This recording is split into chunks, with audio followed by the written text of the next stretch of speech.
Next we have Professor Roehrig.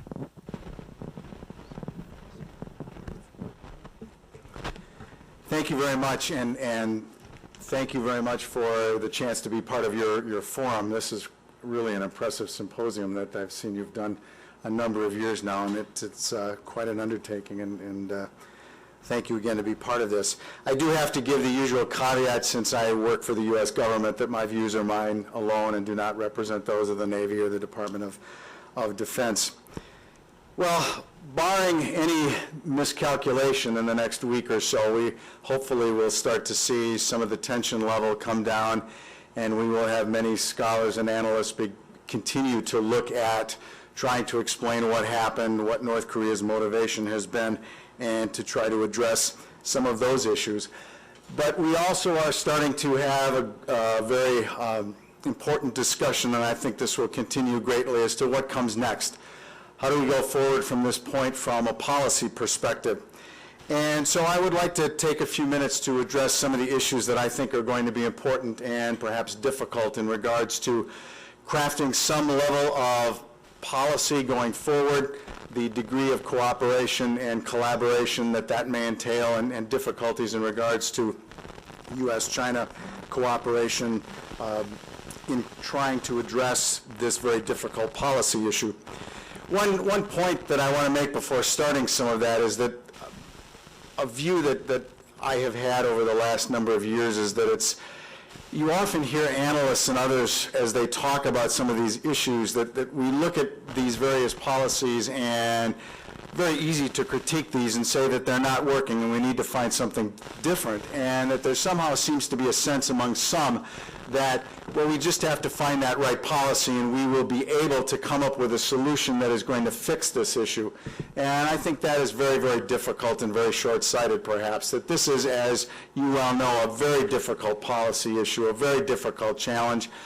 I don't know that there are necessarily any good solutions to this as we look at perhaps some different ways to try to address how to deal with North Korea and to improve the situation that has deteriorated significantly over the last number of weeks. And so let me begin by saying that I think the United States and China have similar goals in regards to this issue, and that is denuclearization and maintaining stability on the Korean Peninsula. The difficulty has been that our priorities are reversed, that in China's case, stability is much more of an important policy issue in regards to the North Korean nuclear weapons program and such, whereas for the United States, denuclearization is the much greater policy position, but stability also is something that the United States is concerned about as you look at going forward and trying to navigate this very difficult policy question. And let me propose that as I look forward to what the potential policy direction could be, I think starting off first, there are 4 key parameters that will guide whatever happens as we go forward. First of all, I think it is very unlikely that North Korea will give up its nuclear capability. That was perhaps possible a number of years ago, but I don't think there is a price that would be able to convince the North Koreans to give that up.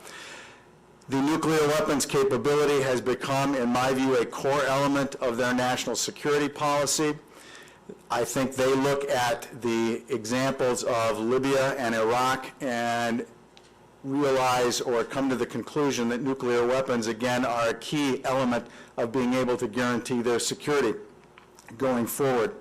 And so thus, I don't think that that's going to be a likely option to be able to pursue from a policy perspective for the United States and China. Secondly, I don't think that North Korea will be accepted in the short term by anyone as a nuclear weapons state, although that is one of the key goals that North Korean leaders would like to have happen. For a number of reasons, certainly from just disrupting the security situation on the Korean Peninsula and in East Asia in general, no one is willing to accept North Korea as a nuclear weapons state. It also has some very important impacts for some others that are trying to acquire nuclear weapons, in particular Iran, as Iran and others are watching how the North Korean situation is dealt with.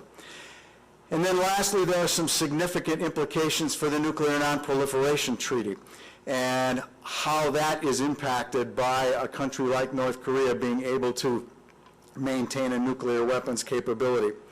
And so I think that for those reasons that no one, and again, China, the Russians, and others are willing to accept North Korea as a nuclear weapons state, even though that, again, is what the North Koreans would like to see be the case.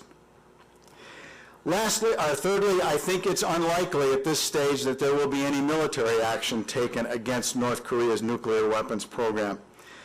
I think there is a very healthy sense of the dangers that that would entail, that it would be a very difficult challenge to try to get all of North Korea's nuclear weapons facilities. And so I think it's unlikely at this stage that that would be an option that anyone would consider to any great extent. I also think there's a very important dimension here of be careful what you wish for and be careful what you start. That trying to bring down the North Korean regime, while certainly being able to do that in the abstract is something that would take care of a whole lot of these problems, but getting from here to there would be an awful lot of difficulty and some very, very serious challenges that could evolve out of a number of scenarios that, frankly, I don't think we really even know how that could occur. So again, I think that it's very unlikely that any sort of military action would be considered. And to perhaps compare it to the Iran situation, there's no Israel in this particular context that might be willing to take out the North Korean take out North Korean nuclear facilities. Now, with that said, though, I think it's important to note that a very important difference between retaliation of some sort of North Korean provocation. I think there, South Korea and as well the United States have made it very clear that if there is some sort of provocation similar to 2010, like shelling an island, the sinking of a ship, that South Korea would respond if, in fact, the trail of responsibility could be established quickly and easily. No mistake about it, South Korea would retaliate in that particular instance. But again, military action against North Korea's nuclear program, I think, is unlikely. And then lastly, as Professor Lee has laid out, I think very well, that there are very, very serious limits to what China is willing to do to bring pressure on North Korea in relation to its nuclear weapons program. I think we see a great deal of evidence that there has been a lot of debate about North Korea and its value to the Chinese, its unhappiness with North Korean actions and how that has been or has created forces and actions from South Korea and the United States that the Chinese would see as counterproductive. But again, I think that there are clear limits to what the Chinese are willing to do for a number of reasons that have already been articulated here, that it is still some very important interests that a divided Korea, that the North Korean regime has for China. And so then we move towards the issue of what sort of policy do we develop, and again, once this all begins to die down a bit, where do we go forward? I think you're going to start to see some attempt at increasing the level of dialogue between North Korea and the South and perhaps the United States. The United States has been undertaking some very quiet contacts with the North Koreans through what is known as the New York Channel at the United Nations. Not much evidence that that has been very productive, as we have a long way to go in developing some of these ties and some of these avenues. But South Korean President Park Geun-hye has been insistent throughout these last number of weeks that she is still determined to establish some level of dialogue with the North Korean leadership, a trust-building process, as she calls it. And that she believes that again, while she is not going to put up with any sort of provocative behavior by the North, she also is willing to begin to establish some sort of a dialogue with the North. And I think we're likely to see the United States let the South Koreans take the lead on that, let them begin that process, and we will be supportive of those measures. But I think we see that it's sort of along the lines of what had been a previous sort of plan of how to get a dialogue restarted, that first there would be inter-Korean dialogue, then perhaps the United States and North Korea would increase its level of contact, and then perhaps, assuming that all goes well, we begin another session of the six-party talks.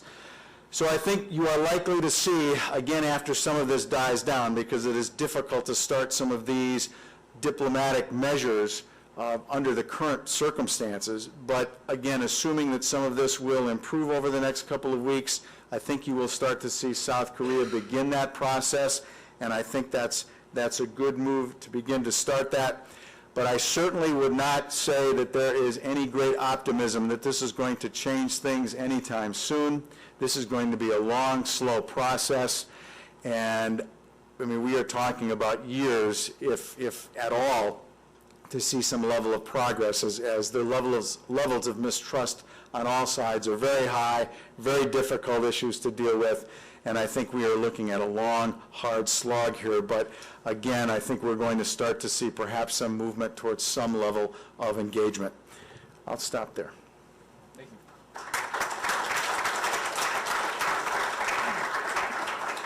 Next we have Dr. Park from MIT.